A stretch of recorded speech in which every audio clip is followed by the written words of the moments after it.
Hello అండి, welcome to our YouTube channel middle class అమ్మాయిలు. అందరు ఎలా ఉన్నారు? బాగున్నారు కదా? మొదటగా అందరికీ ఈద్ ముబారక్. ఈ రంజాన్ ఫెస్టివల్ అందరూ చాలా చాలా హ్యాపీగా జరుపుకోవాలని, వాళ్ళు కోరుకున్న విషెస్ అన్నీ ఫుల్ఫిల్ అవ్వాలని నేను కూడా గాడ్కి ప్రే చేస్తున్నాను. సో రంజాన్ అనగానే మనకి ఫస్ట్ గుర్తొచ్చేది ఏంటి? బిర్యానీ. కాకపోతే మేము ఇక్కడ పులావ్ రెసిపీ షేర్ చేస్తున్నామండి. మేమైతే పులావ్ ఇష్టపడతాము బిర్యానీ కన్నా కూడా. ఇందుకోసం మేము ఫస్ట్ ఏం చేసామంటే ఒక 1 kg చికెన్ వాష్ చేసి పెట్టామండి. ఇది మ్యారినేటింగ్ ప్రాసెస్ అనమాట.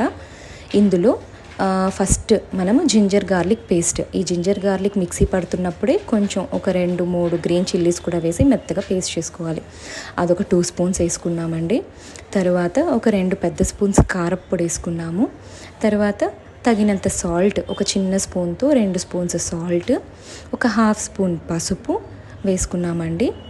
తరువాత గెరిటతోటి ఒక 2 గెరిటెలు, ఒక చిన్న గుంత గంట అయితే సరిపోతుందండి, దాంతో ఒక 2 గెరిటెలు పెరుగు కూడా యాడ్ చేసుకున్నామండి. పెరుగు కూడా యాడ్ చేసుకున్నాము. ఇప్పుడు వచ్చేసి కసూరి మేతి యాడ్ చేస్తున్నాం అన్నమాట. ఈ కసూరి మేతి, ఈ పెరుగు యాడ్ చేసి మ్యారినేట్ చేసి పెట్టడం వల్ల మనకి ఏమవుతుందంటే ఈ ముక్కలన్నీ బాగా కలుపుతాం కదండి, కిందికి మిందికి కలిపి అది మ్యారినేట్ అవుతున్న టైంలో ఈ ఫ్లేవర్ అంతా మన పీస్కి పట్టి మన పులావ్ తింటున్నప్పుడు ఈ పీస్ చాలా టెండర్గా, చాలా జ్యూసీగా, మెత్తమెత్తగా బాగుంటుందండి. పులావ్లో మనకి ఇది గట్టిగా అనిపించదు. తరువాత ఇందులో బిర్యానీ మసాలా కూడా యాడ్ చేస్తున్నామండి. ఒక 1 స్పూన్ దాకా బిర్యానీ మసాలా యాడ్ చేసాము.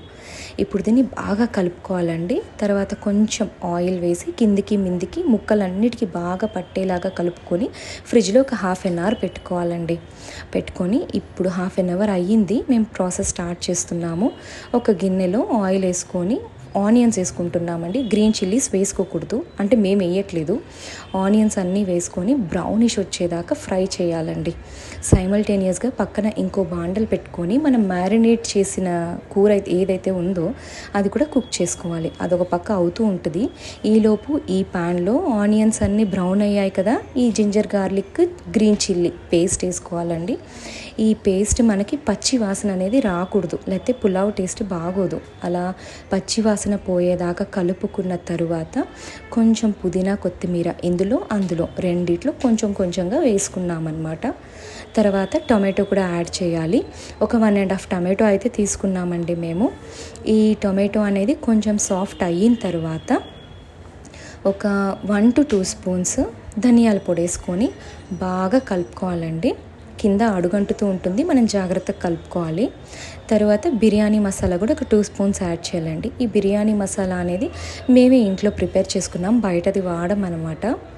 తర్వాత ఒక 2 స్పూన్స్ సాల్ట్ వేసుకున్నామండి. సాల్ట్ ఏం ఎక్కువ కాదండి, దానికి సరిపోయేటట్లు వేసుకుంటేనే మనకి టేస్ట్ బాగుంటుంది. తర్వాత కారప్పొడి వేసుకున్నాము.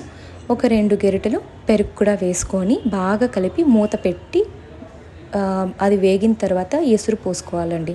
ఎసురు పోసుకొని ఎసురు మరిగే టైంలో గ్రీన్ చిల్లీస్ వేసుకోవాలండి. పుదీనా, కొత్తిమీర కూడా వేసేసుకొని మూత పెట్టి బాగా మరిగించుకోవాలండి. బాగా తెరలాలి. తెరిలిన తర్వాత సాల్ట్ అది చూసి, సాల్ట్ అది తగ్గితే అడ్జస్ట్ చేసుకొని మనం ముందుగా నానబెట్టుకున్న బాస్మతి బియ్యం ఏదైతే ఉంటుందో అది మెల్లగా జాగ్రత్తగా తీసి అందులో వేసుకోవాలండి. నిదానంగా వేసుకోవాలి, తొందర ఏం పడక్కర్లేదు. బాగా వేసుకొని పెద్ద మంట పైన ఉంచి ఇలా నీళ్లు దగ్గర అయ్యేదాకా ఉంచాలండి. తర్వాత మనం రెడీ చేసుకున్న చికెన్ ముక్కలన్నీ కూడా ఇందులో వేసేసుకొని నీట్గా మసాలాతో పాటు నీట్గా కిందికి మిందికి కలిపి బాగా చిన్నగా కలపాలండి. ఫోర్స్గా కలిపితే బియ్యం అనేది బ్రేక్ అయిపోతుంది. కలిపి చిన్న మంట పెట్టేసి మూత పెట్టేసి మగ్గించాలండి. ఒక 20 minutes దాకా మగ్గించాలి, అడుగేం అంటదండి. మగ్గించిన తర్వాత మనం మూత తీసి చూస్తే మనకి పులావ్ రెడీ అయిపోతుంది. ఫైనల్ టచ్ కింద లెమన్ ఇంకా గీ వేసుకున్నామంటే టేస్ట్ సూపర్ ఉంటుందండి. ఒక్కసారి ట్రై చేసి చూడండి. Thanks for watching. Please subscribe.